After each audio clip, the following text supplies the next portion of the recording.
கர்த்தருடைய பரிசுத்த நாமத்துக்கு மகிமை உண்டாவதாக. இந்த காலை நேரத்திலையும் உங்கள் மத்தியிலே ஆண்டவருடைய வார்த்தையை கொடுக்க ஆண்டவர் அந்த கிருபைக்காக ஆண்டவரை ஸ்தோத்திரிக்கிறேன். இன்றைக்கும் நாம் தியானிக்கும்படியாக ஆண்டவர் நம்மளுக்கு கொடுத்திருக்கிற வார்த்தை சங்கீதங்களின் புஸ்தகம் 130வது அதிகாரம் 5வது வசனம். சங்கீதம் 130வது அதிகாரம் 5வது வசனம். கர்த்தருக்கு காத்திருக்கிறேன், என் ஆத்துமா காத்திருக்கிறது, அவருடைய வார்த்தையை நம்பி இருக்கிறேன். கர்த்தருக்கு காத்திருக்கிறேன், என் ஆத்துமா காத்திருக்கிறது, அவருடைய வார்த்தையை நம்பி இருக்கிறேன். இந்த இடத்துல சங்கீதக்காரன் நம்மை போல ஒரு காத்திருக்கிற ஒரு அனுபவத்தில் இங்கே இருக்கிறாரு. இதற்கு முன்பான வசனங்கள் சிலது இருக்குது. இந்த வசனத்தில் ஒரு முக்கியமாக சொல்கிறது கர்த்தருக்கு காத்திருக்கிறேன். நாம் எல்லாருமே ஆண்டவருக்காக ஏதோ ஒரு காரியத்தை எதிர்பார்த்து இல்லை ஏதோ ஒரு காரியத்தை குறித்து ஆண்டவர் சொல்ல வேண்டும் அப்படின்றத ஏதோ ஒரு விதமான ஒரு காத்திருக்குதல் நம்மளுக்கு ஆண்டவரை நோக்கின காரியங்கள் நம்முடைய வாழ்க்கையில் இருக்குது. ஆண்டவர் ஏதோ ஒரு காரியத்தை என்னோடய வாழ்க்கையில் செய்வார், இல்லை ஏதோ ஒரு காரியத்தை சொல்லுவார், இதில் ஏதோ ஒரு காரியத்தை நான் பார்க்க போகிறேன் அப்படின்ற ஏதோ ஒரு விதமான ஒரு காத்திருப்பின் ஒரு அனுபவம் நம்முடைய வாழ்க்கையில் இருக்கும். அப்படி இருக்கும்போது நம்மள அநேகர் நம்மளை என்ன பண்ணுவோம், ஆண்டவருக்கு காத்திருப்போம். ஆனால் சில நேரத்தில் நம்முடைய வாயிலிருந்து என்ன வரும், அவிசுவாசமான வார்த்தைகள் நம்முடைய வார்த்தையிலிருந்து வரும். ஏன்னா மற்றவங்க கேட்கும்போது இல்லை நான் ஆண்டவர் மேலே நான் நம்பிக்கையாக இருக்கேன் அப்படின்றத நம்ம சில நேரத்தில் நம்முடைய வாயினால் அறிக்கையிடுறோம். ஆனால் அது நம்முடைய இருதயத்தில் நம்முடைய ஆத்மாவில் அது கிடையாது. ஆனால் சங்கீதக்காரன் இந்த இடத்துல ரொம்ப அருமையாக சொல்லும்போது கர்த்தருக்கு காத்திருக்கிறேன், என் ஆத்துமா காத்திருக்கிறது. என்னுடைய வார்த்தை மட்டும் இல்லை, மற்றவங்க என்கிட்ட கேட்கும்போது நான் வெறும் என்னுடைய வார்த்தையில் சொல்கிறது மட்டும் கிடையாது, இல்லை வெறும் வார்த்தையில் ஒன்று சொல்லிட்டு இருதயத்தில் ஒன்றுன்னு கிடையாது. என்னுடைய ஆத்துமாவும் அது ஆண்டவருக்காக காத்திருக்கிறது, அவருடைய வார்த்தையை நம்பி இருக்கிறேன். அதாவது ஆண்டவருக்காக நான் காத்திருக்கிறேன், என் ஆத்துமாவும் ஆண்டவருக்கு காத்திருக்குது. ஆனால் இந்த காத்திருப்பின் அனுபவத்தில் என்னை நிலைநிற்க செய்வது, இந்த இடத்துல என்னுடைய சோர்ஸ், நான் ஆண்டவர் மேலே நான் இவ்வளோ ஆழமாக நான் காத்திருக்கிறதுக்கு ஒரு காரணம் இருக்குது. அது என்ன அப்படின்னா அவருடைய வார்த்தையை நான் நம்பி இருக்கிறேன். நம்ம இந்த 3 காரியங்கள்லையுமே நம்ம உறுதியாக இருக்க வேண்டியது ரொம்ப முக்கியம். ஆண்டவருக்கு நம்ம காத்திருக்கணும், உண்மை. நம்முடைய ஆத்மாவும் அவருக்காக காத்திருக்கணும்.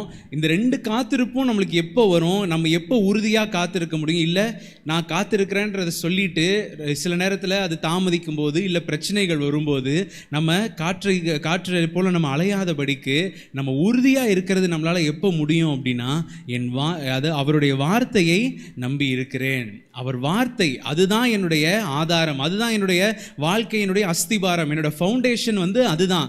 அதை நான் நம்பி இருக்கிறதுனால தான் என்னால் ஆண்டவருக்காக காத்திருக்க முடியுது. என்னுடைய ஆத்மாவும் ஆண்டவருக்காகவே காத்திருக்குது. வேற எதையும் நம்பி இல்லை நான் வேற ஒரு காரியத்தின் மேலே இல்லை இது நடக்குமோ நடக்காதோ அப்படின்ற ஒரு நிச்சயம் இல்லாத ஒரு வாழ்க்கை கிடையாது. நான் ஆண்டவருக்காக காத்திருக்கிறேன், ஏன்னா அவருடைய வார்த்தையை நான் நம்பி இருக்கிறேன். அவர் எனக்கு ஒரு வாக்குத்தத்தத்தை கொடுத்திருக்கிறாரு. இந்த காலை நேரத்தில் இல்லை இந்த காலை ஜெபங்களில் கலந்து கொள்ளும் போது, இல்லை ஞாயிற்றுக்கிழமை ஆராதனையில் ஏதோ ஒரு காரியத்தின் மூலம் நம்ம வேதத்தை வாசிக்கும் போது ஆண்டவர் ஒரு வார்த்தையை நம்ம வாழ்க்கையில் கொடுத்திருப்பார். அதை நம்ம நம்பி இருப்போம், நம்ம காத்திருப்போம். ஆனால் அதை குறித்து அதற்கு நேராக என்னுடைய ஆத்மாவும் காத்திருக்கணும்.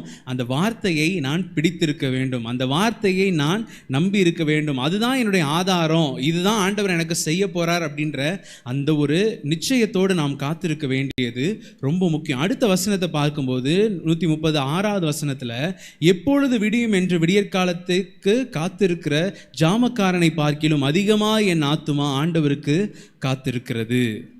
எப்பொழுது விடியும் என்று காத்திருக்கிற ஜாமக்காரனை பார்க்கிலும் அதிகமாய் என் ஆத்துமா ஆண்டவருக்கு காத்திருக்கிறது. எப்பொழுது விடியும், இந்த இடத்துல ஒரு ஜாமக்காரனை குறித்து, ஒரு வாட்ச்மேன், அவரை குறித்து சொல்லப்பட்டிருக்கிறது. எப்பொழுது விடியும் என்று அவர் என்ன பண்ணுவாராம், காத்துட்டு இருப்பாரு. இந்த இடத்துல ஜாமக்காரன் அப்படின்றதுக்கு இதுக்கு அநேக காரியங்கள் இருந்தாலும் இதில் முக்கியமான ஒரு காரியம் என்ன அப்படின்னா, அதாவது விடியற்காலம் எப்பொழுது வரும் என்று, அதாவது மதில் சுவர் மேலே நின்று கொண்டு, அதுதான் அந்த ஜாமக்காரன். அவர்கள் எப்பொழுது விடியும் என்று அவங்க நின்று பார்த்து கொண்டே இருப்பாங்க. எப்போ சூரியன் வெளுக்குது, எப்போ அது தெரியுதுன்றதை பார்த்துட்டு அதை நகரத்துக்கு தெரிவிக்கிறதுக்காக அந்த காலத்தில் மணி அடிக்கிறது, ஏதோ ஒரு காரியம் அந்த இடத்துல இருக்கும். அப்போது அவர்கள் எதற்காக விழிப்போடு காத்திருக்கிறாங்க, நிச்சயமாய் விடியும், எப்பொழுது விடியும் என்று விடியற்காலத்திற்கு காத்திருக்கிற ஜாமக்காரர். அவங்க எப்பொழுது விடியும், எப்போ அந்த ஒரு சின்ன சூரிய உதயம் எப்போ தெரியும், எப்போ நம்ம ஜனங்களுக்கு அதை தெரிவிக்கலாம்னு சொல்லி அவர்கள் அதற்கு காத்திருக்கிறார்கள். அதை பார்க்கிலும் அதிகமாக என் ஆத்துமா ஆண்டவருக்கு காத்திருக்கிறது. அப்போது இதில் ஒரு மறைமுகமான ஒரு அர்த்தம் இருக்குது. என்ன அப்படின்னா, இந்த விடியற் காலத்திற்காக இந்த ஜாமக்காரர் காத்திருக்கிறாங்க. இவங்க காத்திருக்கிறது ஒரு சந்தேகத்தின் நிமித்தமாய் காத்திருக்கிறாங்களா அப்படின்னா அது கிடையாது. அவங்க சூரிய உதயத்திற்கு காத்திருக்கிறாங்க. ஐயோ இன்னைக்கு சூரியன் உதிக்குமோ உதிக்காதோ அப்படின்ற ஒரு காரியம் அவங்களுக்கு கிடையாது. சூரியன் நிச்சயமாய் உதிக்கும். அது எப்போ உதிக்கும் அப்படின்றது தான் அவர்களுடைய வாழ்க்கையில் இல்லை அவர்களுடைய அந்த பார்வையில் ஒரு கேள்வியாக இருக்கக்கூடிய காரியம். அதுதான் இந்த இடத்துல முன்புள்ள அந்த வசனத்துக்கும் நம்ம ஒப்பிட்டு சொல்லணும் அப்படின்னா, நம்முடைய வாழ்க்கையிலையும் ஆண்டவர் வார்த்தைகளை கொடுத்துருக்கிறாரு. ஆண்டவர் நிச்சயமாக என் வாழ்க்கையில் ஒரு காரியத்தை செய்வார். அதை எப்போ செய்வாருன்னு தான் எனக்கு தெரியாதே தவிர அதை நிச்சயமாய் அவர் செய்வார். அந்த விசுவாசம் எப்பயுமே என்னுடைய வாழ்க்கையில் உறுதியாக இருக்கணும். எப்பொழுதுமே இந்த ஜாமக்காரர் எப்படி அந்த விடியற்கால வெளுப்புக்கு அவர்கள் காத்திருக்கிறார்களோ அதை பார்த்து அதை நோக்கி அங்கே அவருடைய கண்கள் அதன் மேலேயே வைக்கப்பட்டிருக்கும். எப்போ வரும் எப்போ வரும் அப்படின்றது. அது வருமா வராதான்னு கிடையாது, அது எப்போ வரும் அந்த ஒரு ஏக்கத்தோடு காத்திருக்கிற ஜாமக்காரரை பார்க்கிலும் அதிகமாக என் ஆத்துமா ஆண்டவருக்கு காத்திருக்கிறது. அப்போ பாருங்க, அவங்களே ஒரு எதிர்பார்ப்போடு தான் இருக்கிறாங்க வந்துடும் அப்படின்ட்டு. அதை பார்க்கிலும் அதிகமாக என் ஆத்துமா ஆண்டவருக்கு காத்திருக்கிறது. சங்கீதக்காரனுடைய வாழ்க்கையில் அவன் ஆண்டவர் மேல் வைத்திருந்த அந்த விசுவாசம், அந்த ஒரு நம்பிக்கை எப்படிப்பட்டது, அது எல்லா அந்த ஒரு நார்மல் ஹியூமன் ஸ்கேலை விட அவர் எப்பயுமே ஒரு லெவல் மேலே தான் தாவீது எப்பயுமே நின்றுட்டு இருக்கிறார். அதாவது இதை பார்க்கிலும் அதை பார்க்கிலும்னு சொல்லிட்டு, மான்கள் நீரோடைகளை வாஞ்சித்து கதவது போல தேவனே நாத்துமா உண்மையில் வாஞ்சியும் தாகமா இருக்கிறது. எல்லா காரியத்தையுமே அவர் ஒரு எக்ஸ்ட்ரீமாக தான் சொல்கிறாரு. நம்மளால் அந்த அளவுக்கு காத்திருக்க முடியுமான்னு தெரியல, ஆனால் அந்த அளவுக்கு எப்பொழுது விடியும் என்று விடியற்காலத்திற்கு காத்திருக்கிற ஜாமக்காரரை பார்க்கிலும் என் ஆத்துமா ஆண்டவருக்கு காத்திருக்கிறது. இதே போல தான் நம்ம அதாவது முன்புள்ள வசனத்தில் நம்ம கடைசியில் பார்த்தது போல் அவருடைய வார்த்தையை நம்பி இருக்கிறேன். நம்ம எந்தவித சந்தேகமும் இல்லாதபடிக்கு எப்படி இந்த ஜாமக்காரர் எப்பொழுது விடியும் என்று தான் காத்திருக்கிறாங்க, விடியுமா விடியாதான் இருக்காது போல நாமும் எப்பொழுது ஆண்டவர் இதை செய்வார் அப்படின்ற அந்த ஒரு எதிர்பார்ப்பில் தான் இருக்கணும். நம்மளும் ஒரு நம்பிக்கை இல்லாத ஒரு விசுவாசம் தளர்ந்து போன ஒரு நிலைமையில இல்லாதபடிக்கு எப்பொழுது விடியும், ஆண்டவர் நிச்சயமாக என் வாழ்க்கையில் ஒரு சூரிய உதயத்தை போல என் வாழ்க்கையில் அவர் உதயம் ஆவார், அவருடைய வெளிச்சம் என்மேல் பிரகாசமாகும். அது எப்போ அப்படின்ற அந்த ஒரு எதிர்பார்ப்போட, அந்த ஒரு தாகத்தோடு, அந்த ஒரு வாஞ்சையோடு நம்ம ஆண்டவரை நோக்கி எப்பொழுதும் நம்ம காத்திருக்க வேண்டியது. எந்த ஒரு சந்தேகத்துக்கு இடம் கொடுக்காதபடிக்கு. இல்லை தாமதமாகுது, சில நேரத்தில் பார்த்தீங்கன்னா நம்ம சூரிய உதயத்திற்கு நம்ம உதயமே நம்ம பார்க்கும்போது சில நேரத்தில் ரொம்ப சீக்கிரமாக உதயமாகிடும், நம்மளுக்கே ஒன்றும் புரியாது. திடீர்னு காலையில் முடிச்சு பார்க்கும்போதே நம்மளுக்கு வெயில் அதிகமாக இருக்கும். இல்லை சில நேரத்தில் பார்க்கும்போது இன்னும் இருட்டிட்டு அது தாமதமாகிறது போல இருக்கும். அதே தான் ஆண்டவர் நம்முடைய வாழ்க்கையில் அவர் நிச்சயமாய் உதிப்பார். அவருடைய வெளிச்சம் மேல் வரும், அவர் சொன்ன அந்த ஆசீர்வாதம் வரும், அவர் நமக்காக வைத்திருந்த அந்த சமாதானத்தின் வழிகள் நம்முடைய வாழ்க்கையில் நிச்சயமாய் வரும். அது எப்போ வரும்ன்றத அந்த ஒரு சின்ன தாமதம், அது சீக்கிரமாகவும் வரலாம், அது தாமதமாகவும் வரலாம். ஆனால் நம்ம இருக்க வேண்டியது என்ன, அவர் வார்த்தையை நம்பி இருக்கிறேன். அவர் நான் உன் வாழ்க்கையில் நான் உதயம் ஆவேன், இந்த ஒரு ஆசீர்வாதத்தை உன் வாழ்க்கையில் கொடுப்பேன், இந்த ஆசீர்வாதத்தை உன் பிள்ளையுடைய வாழ்க்கையில், இந்த ஆசீர்வாதத்தை உன் குடும்ப வாழ்க்கையில் நான் கொடுப்பேன் என்று ஆண்டவர் சொல்லிட்டார் அப்படின்னா அவர் கொடுப்பார். அதற்காக நான் காத்திருக்கிறேன், அவ்வளோதான். அது எப்போ வரும்ன்றது கிடையாது. அதை ஆண்டவர் கொடுக்குறேன்னு சொல்லிட்டாரு, ஆண்டவர் தருவேன்னு சொல்லிட்டாரு, அதற்காக நான் காத்திருக்கிறேன். அந்த ஒரு எதிர்பார்ப்போடு நம்ம இருக்க வேண்டியது ரொம்ப முக்கியம். நம்ம எப்போ எதிர்பார்த்து நம்ம இருக்கிறோமோ அப்பொழுதுதான் நம்முடைய கண்கள் எப்பொழுதுமே அதன் மேலே இருக்கும். எப்போ அப்பா ஒரு பொருளை வீட்டுக்கு வாங்கிட்டு வரேன்னு சொல்லிட்டா பிள்ளைகளுடைய கண்கள் எது மேலே தான் இருக்கும், அதே வாசலை பார்த்துட்டு அப்பா எப்போ வருவார் அந்த ஆசீர்வாதம் அவர் வந்துட்டார்னா எதுவும் சேர்ந்து வந்துடும், அவருடைய ஆசீர்வாதம், அவர் கொடுக்க வேண்டிய காரியங்களும் எனக்கு சேர்ந்து வந்துடும் அப்படின்னு எப்படி ஒரு சிறு பிள்ளை தன்னுடைய தகப்பனுக்காக காத்திருக்கிறது போல நாமும் எப்பொழுது ஆண்டவர் வருவார், அவர் வந்துட்டா போதும். அதான் பாடலில் என்ன இருக்குது, வந்தால் போதுமே எல்லாம் நடக்குமே. அவர் வந்துட்டா அவருடைய வெளிச்சம் நம்மளுக்கு நம்ம பார்த்துட்டோன்னா, ஆனால் அவர் வருவேன்னு சொல்லிட்டாரு, அதற்காக நான் காத்திருக்கிறேன். அவர் நிச்சயமாக வந்துடுவார், அதற்காக நான் காத்திருக்கிறேன் என்கிற அந்த ஒரு வாஞ்சையோடு நம்ம காத்திருக்கும் போது நிச்சயமாய் நாம் ஆண்டவருடைய ஆசீர்வாதத்தை நம்முடைய வாழ்க்கையில் தவறாமல் நம்ம பெற்றுக்கொள்ள முடியும். இதற்கு வேதத்தில் ஆதாரமாய் பார்க்கும்போது யோவான் ஸ்நானகனை குறித்து நம்ம பார்க்க முடியும். யோவான் ஸ்நானகன் அந்த வெளிச்சம் அல்ல, அந்த வெளிச்சத்திற்கு சாட்சி கொடுக்கும்படியாய் ஆண்டவருக்கு முன்பாக வந்த அந்த வெளிச்சத்தை குறித்து சாட்சி கொடுக்கிறவர். யோவான் 1வது அதிகாரம் 15வது வசனத்தில் பார்க்கும்போது, யோவான் 1வது அதிகாரத்தில் 15வது வசனத்தை குறித்து பார்க்கும்போது, யோவான் அவரை குறித்து சாட்சி கொடுத்து, எனக்கு பின் வருகிறவர் எனக்கு முன் இருந்தவர், ஆகையால் அவர் என்னிலும் மேன்மையுள்ளவர் என்று நான் சொல்லியிருந்தேனே, அவர் இவர்தான் என்று சத்தமிட்டு கூறினான். எனக்கு பின் வருகிறவர் எனக்கு முன் இருந்தவர், அவரை குறித்து ஒரு சாட்சி.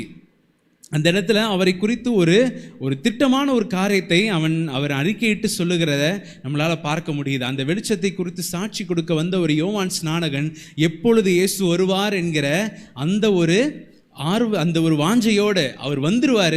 அவர் எப்போ வருவாருன்றதுக்காக அவன் அந்த வழியை ஆயத்தப்படுத்தும்படியாக வனாந்தரத்தில் ஒரு சத்தம் கேட்குது, மனம் திரும்புகள், பரலோக ராஜ்யம் சமீபித்திருக்கிறது என்று சொல்லி அவன் அநேக ஜனங்களை அந்த யோர்தான் நதியில் ஞானஸ்நானம் கொடுத்து அவர்களை ஆண்டவருக்காக ஆயத்தப்படுத்தி கொண்டே இருக்கிறான். அவனே இன்னும் அந்த வெளிச்சத்தை பார்க்கல.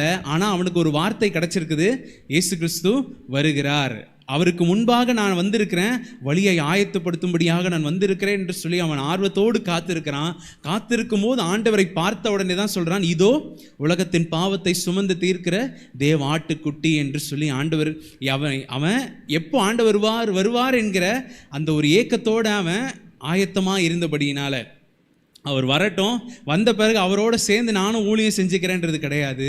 அவருக்காக வழியை ஆயத்தப்படுத்தி அவருக்காக எதிர்கொண்டு காத்திருக்கிற அந்த ஒரு அனுபவத்தில் அவன் இருந்தபடியினால தான் அவன் ஆண்டவருடைய அந்த இடத்தை அவன் பார்க்கிறான், ஆண்டவரை குறித்து சாட்சி கொடுக்கிறான் என்று நம்ம பார்க்கிறோம். எப்படி நம்ம அதே வசனத்தில் 130:60 பார்த்த அதே 6 பார்த்தது போல, எப்பொழுது விடியும் என்று விடியற்காலத்திற்கு காத்திருக்கிற ஜாமக்காரனை போல அதிலும் அதிகமாக யோவான் ஸ்நானகன் காத்திருந்ததுனால தான், அவன் யோர்தான் நதியிலே அங்கே நின்றதுனால தான் ஆண்டவர் அவனிடத்திலிருந்து ஞானஸ்நானம் பெற்றுக்கொள்ளும்படியாய் அவனிடத்தில் வருகிறத நம்மளால் பார்க்க முடியுது. அப்படி இருக்கும்போது அவனுக்குள்ளேயும் ஒரு சின்ன ஒரு சந்தேகம் வந்துரு. என்ன அப்படின்னா, மத்தேயு 11வது அதிகாரம் மத்தேயு 11:3 வசனத்தில் பார்க்கும்போது, வருகிறவர் நீர்தானா அல்லது வேறொருவர் வர காத்திருக்க வேண்டுமா என்று அவரிடத்தில் கேட்கும்படி யோவான் ஸ்நானகன் சிறைச்சாலையில் இருக்கிறார். அடைப்பட்டு இருக்கும்போது வெளியில் நடக்கிற அந்த அற்புதங்கள், அடையாளங்கள் எல்லாத்தையும் கேள்விப்படும்போது தன்னுடைய சீஷர்களை அழைத்து,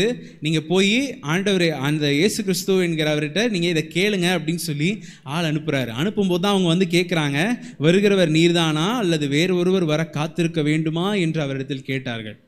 அப்போது இந்த இடத்துல பாருங்கள், யோவான் ஸ்நானகனுக்கு இருந்த ஒரு நிச்சயம் என்ன அப்படின்னா, ஒருவர் வருவார், மேசியா வருவார், தம்முடைய ஜனங்களுக்காக அடிக்கப்பட்டு அவருடைய பாவங்களுக்காக ரத்தம் சிந்தி மரித்து 3ஆம் நாளில் அவர் உயிரோடு எழும்புவார். எல்லாமே அவனுக்கு தெரியும். எல்லாம் தெரிஞ்சிருந்தோம் அவன் கேட்கிற அந்த கேள்வி ரொம்ப தெளிவான கேள்வி, வருகிறவர் நீர்தானா அல்லது வேறொருவர் வர காத்திருக்க வேண்டுமா? ஒருத்தர் நிச்சயமாக வருவார். அவர் எங்களுடைய பாவங்களுக்காக மரித்து அவர் எங்களுடைய பாவங்களுக்கு எங்களை நிவர்த்தி ஆக்குவார். அது நிச்சயம், அதில் மாற்றமே கிடையாது. ஆனால் அது நீர்தானா அல்லது வேறொரு வர காத்திருக்கணுமா? அப்போ பாருங்கள், தன்னுடைய வார்த்தை, அவருக்கு கிடைத்த வார்த்தை, அவருக்கு கிடைத்த அந்த ஒரு வாக்கு தத்தத்தில் யோவான் ஸ்நானகன் உறுதியாக இருந்தபடியினால தான் இந்த ஒரு கேள்வியை அவர் ரொம்ப தெளிவாக கேட்குறாரு. நீங்கள் தானே, இல்லையா அப்படின்றது கிடையாது, நீர்தானா அல்லது வேறொருவர் வர காத்திருக்க வேண்டுமா? இதே போல் நாமும் நம்முடைய வாழ்க்கையில் ஆண்டவருடைய வெளிச்சம் எப்போ என் வாழ்க்கையில் வரும், ஆண்டவர் சொன்ன காரியம் எப்பொழுது என் வாழ்க்கையில் நிறைவேறும் அப்படின்றதற்கு நம்ம அந்த ஆசீர்வாதத்தை எதிர்பார்த்தல்ல, ஆண்டவர் கொடுத்த அந்த வார்த்தையை நமக்கு அஸ்திவாரமாய் வைத்து அதற்கு நம்ம காத்திருக்கும்போது, கர்த்தருக்கு காத்திருக்கிறேன், என் ஆத்துமா காத்திருக்கிறது, அவருடைய வார்த்தையை நம்பி இருக்கிறேன். 130வது அதிகாரம் அந்த சங்கீதம் 135 நம்ம பார்த்த அந்த வசனம், கர்த்தருக்கு காத்திருக்கிறேன், என் ஆத்துமா காத்திருக்கிறது, அவருடைய வார்த்தையை நம்பி இருக்கிறேன். அந்த வார்த்தையை நம்முடைய வாழ்க்கையில் அஸ்திபாரமாக வைத்து அதற்காக நம்ம காத்திருக்கும் போது, எப்பொழுது விடியும் என்று காத்திருக்கிற ஜாமக்காரரை பார்க்கிலும் அதிகமாய் நம்மளால் காத்திருக்க முடியும். ஏன்னா நம்ம அந்த வெளுப்பு எப்பொழுது வரும் என்று காத்திருக்கிறோம். அது நிச்சயமாக வரும். அது நிச்சயமாக வரும்ன்றது எப்படி எனக்கு தெரியும்? ஆண்டவருடைய வார்த்தை என் வாழ்க்கையில் இருக்குது. ஆண்டவருடைய வார்த்தை என் கையில் இருக்கு, ஆண்டவர் கொடுத்த வேதத்தில் அவருடைய வார்த்தை இருக்கு, அதை நான் நம்பி இருக்கிறபடினால், அதுவே என்னுடைய அஸ்திபாரமாக இருக்கிறபடினால், விடியற்கால வெளுப்பு எப்பொழுது வரும் என்று காத்திருக்கிற ஜாமக்காரரை பார்க்கிலும் அதிகமாய் நான் ஆண்டவருக்கு காத்திருப்பேன். அது தாமதமானாலும், அது ஒருவேளை ஒரு பெரிய இடைவாளை வந்தாலும் சரி, இல்லை ஒரு சில நேரத்தில் சில ஆசீர்வாதங்கள் சீக்கிரமாய் வந்து, இல்லை சில ஆசீர்வாதங்கள் தாமதமாய் வந்தாலும் சரி, எப்படி வந்தாலும் ஆண்டவர் ஒரு காரியத்தை செய்வேன் என்று சொன்னால் அந்த வார்த்தையை பற்றி கொண்டிருப்போம், அதை எதிர்பார்த்திருப்போம். நிச்சயமாய் ஆண்டவர் நம்மை ஆசீர்வதிப்பார். நம்ம கண்களை மூடி நம்ம ஜெபிக்கலாம்.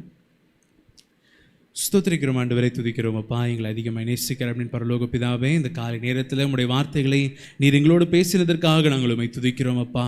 கர்த்தருக்கு காத்திருக்கிறேன், என் ஆத்துமா காத்திருக்கிறது, அவருடைய வார்த்தையை நம்பி இருக்கிறேன் என்று சொன்ன சங்கீதக்காரனுடைய வார்த்தைகள் ஆண்டவரே இந்த காலை நேரத்தில் எங்களோடு பேசினதற்காக நாங்கள் உம்மை துதிக்கிறோம் தகப்பனே. அநேக நேரத்தில் ஆண்டவரே நாங்கள் விசுவாசமாக இருக்கிறோம் என்று சொல்லி மற்ற ஜனங்களுக்கு முன்பாக அறிக்கையிடுகிறோம், ஆனால் எங்கள் இருதயமோ சில நேரத்தில் உமக்கு தூரமாக இருக்கிறது தகப்பனே. எங்கள் ஆத்துமா சில நேரத்தில் சந்தேகத்தினாலும் கேள்விகளினாலும் குழப்பங்களினாலும் மூழ்கி இருக்கிறது தகப்பனே. அப்படி இல்லாதபடிக்கு ஆண்டவரே ஸ்தோத்திரம் அப்பா, நான் கர்த்தருக்கு காத்திருக்கிறேன், என் ஆத்துமாவும் காத்திருக்கிறேன். எதனால் என்று சொன்னால் உம்முடைய வார்த்தை என் மேல் இருக்கிறபடியால், உம்முடைய வார்த்தைகளை நீர் எங்களுக்கு கொடுத்திருக்கிறபடியினால் ஆண்டவரே நாங்கள் நிச்சயத்தோடு ஒரு எதிர்பார்ப்போடு நாங்கள் காத்திருக்கிறோம் ஆண்டவரே. கேள்விகளோடு அல்ல, இல்லை ஆண்டவர் வருவாரா, இந்த ஒரு காரியத்தை தருவாரோ தரமாட்டாரோ என்று கிடையாது தகப்பனே. நீர் நிச்சயமாய் வருவீர். எப்படி ஒரு விடியற் காலத்திற்கு காத்திருக்கிற ஜாமக்காரர் எதிர்பார்த்து இருக்கிறார்களோ அதே போல ஆண்டவரே நீர் எங்கள் வாழ்க்கையில் உதயம் ஆவீர் ஆண்டவரே. உம்மை நாங்கள் பார்ப்போம், உம்முடைய ஆசீர்வாதத்தை பார்ப்போம் என்கிற அந்த ஒரு எதிர்பார்ப்போடு ஆண்டவரே, அது தாமதித்தாலும் அதற்கு காத்து அது நிச்சயமாய் வரும், அது தாமதிப்பதில்லை என்று சொன்ன ஆண்டவரே அந்த வார்த்தையின் பிரகாரமாய் நாங்கள் காத்திருக்கிறோம் ஆண்டவரே. நாங்கள் நிச்சயமாய் நீர் எங்களுக்கு வாக்கு பண்ணி ஆண்டவரை நிறைவேற்றுவேன் என்று சொன்ன அந்த ஆசீர்வாதங்களுக்காக நாங்கள் நிச்சயத்தோடு காத்திருக்கிறோம், எதிர்கொண்டு காத்திருக்கிறோம் ஆண்டவரே. ஹல்லேலூயா, ஸ்தோத்திரம் அப்பா. இந்த காலை நேரத்தில் ஆண்டவரே ஜெபத்தில் இம்மட்டுமாக கலந்து கொண்டு உம்மை துதித்து உம்மை ஆராதித்து மகிமைப்படுத்தின தேவ பிள்ளைகளோடு ஆண்டவரே நீர் பேசி அவர்களை ஆசீர்வாதத்திற்காக நாங்கள் உம்மை துதிக்கிறோம். இன்றைய நாள் முழுவதையும் ஆண்டவரே நம்முடைய பிள்ளைகளுக்கு ஆசீர்வாதமாய் மாற்றித்தாங்க.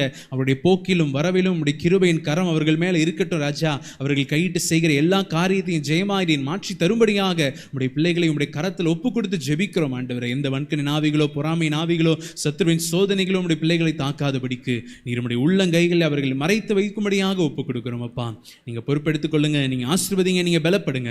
துதிக்கான மகிமையான ஒருவருக்கு எடுக்கிறோம். இயேசு கிறிஸ்து மூலமாய் ஜெபிக்கிறோம் எங்கள் ஜீவனுள்ள எங்கள் நல்ல பிதாவே, ஆமேன் ஆமேன். என் ஆத்துமாவே கர்த்தரை ஸ்தோத்ரி, என் முழுவலுமே பரிசுத்த நாமத்தை ஸ்தோத்ரி.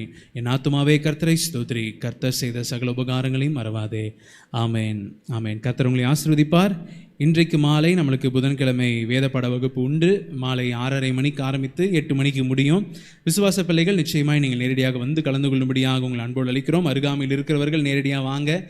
தூரத்தில் இருக்கிறவர்கள், வாஞ்சையோடு இருக்கிறவர்கள் நீங்கள் ஆன்லைனில் பார்த்து ஆண்டவருடைய நாமத்தை மகிமைப்படுத்தி ஆண்டவருடைய வார்த்தையை பெற்றுக்கொள்ளும்படியாக உங்களை அன்போடு கூட அழைக்கிறோம். கர்த்தர் தாமே உங்களை ஆசீர்வதிப்பாராக. ஆமேன்.